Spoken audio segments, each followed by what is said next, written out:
How has Ukraine survived? There are several factors, starting with Ukrainian resilience and innovation. But there's a rarely discussed Canadian connection, too. For 7 years leading up to Russia's invasion, hundreds of Canadian soldiers deployed to Ukraine, training tens of thousands of Ukrainian troops, preparing David to take on Goliath. Canada was the first to answer the call. Colonel Chris Reeves once ran the task force, training Ukrainians in just about all aspects of combat. From marksmanship to checking for booby-trapped vehicles, medical treatment and evacuation. Do you remember that training ground there? Yeah, very familiar. All right, we're going to do the exact same thing again going into these... You know, what jumps out at me is look at the mutual respect between the two groups. Like, there's no, we're better than you. By that point, the Ukrainians were battle-tested, fighting a smaller Russian incursion in the east. But it takes decades to build an effective fighting force, training, culture, equipment. When Russia launched an all-out invasion a year ago, Colonel Reeves feared years of effort was about to be bulldozed. Everybody was saying it's a matter of hours, it's a matter of days until Ukraine as we know it is gone, until the Russians are victorious. What did you think? February 24th, I've said this to my wife.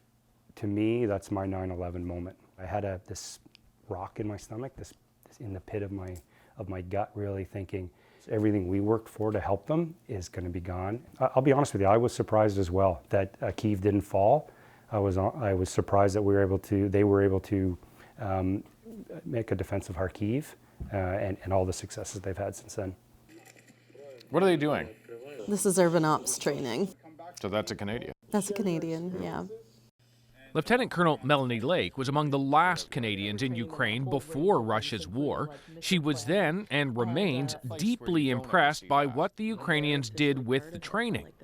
In the old Soviet system, there was very much a culture of punishment. Because Ukraine's military was modeled on that Soviet system, Colonel Lake says one key training aspect was empowering lower-ranked soldiers to seize the initiative.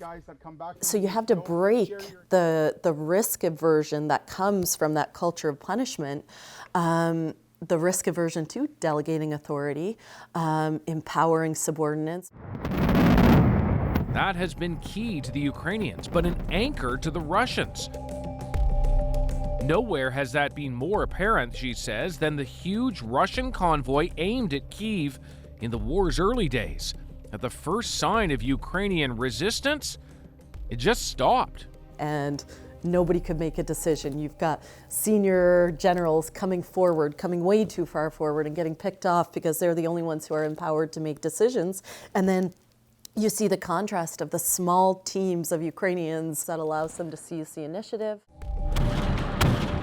Certainly, many of the Ukrainians trained by the Canadians have since been killed, but those who remain rely on the Canadian Foundation. Yeah, those are, bullets, basically. Bullets, yeah. And who gave that to you? It was a young woman from the National Guard. She's actually, that soldier Colonel Lake is speaking of, we found her. I have no doubt, she says, that the training provided us with the opportunity to save many lives, and that number is enormous. Christina has run a mortar team on the front lines against the Russians. She says meeting Colonel Melanie Lake was transformative for her. When I heard the Canadian commander was a woman, I just wanted to talk, to share experiences, she says. Before this, women in Ukraine's armed forces were bound to have lower ranks.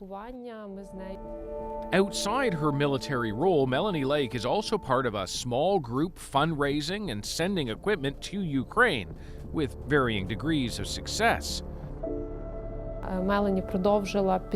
She's keeping supporting us, says Christina.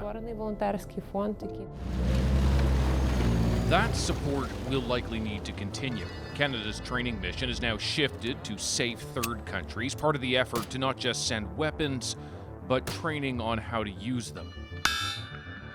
I don't think we're anywhere near the end. There's going to be a lot more destruction and a lot more loss of life. But I believe Ukraine is going to prevail.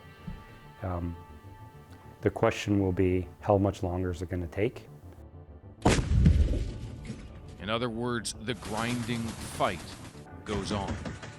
David Common, CBC News, Ottawa.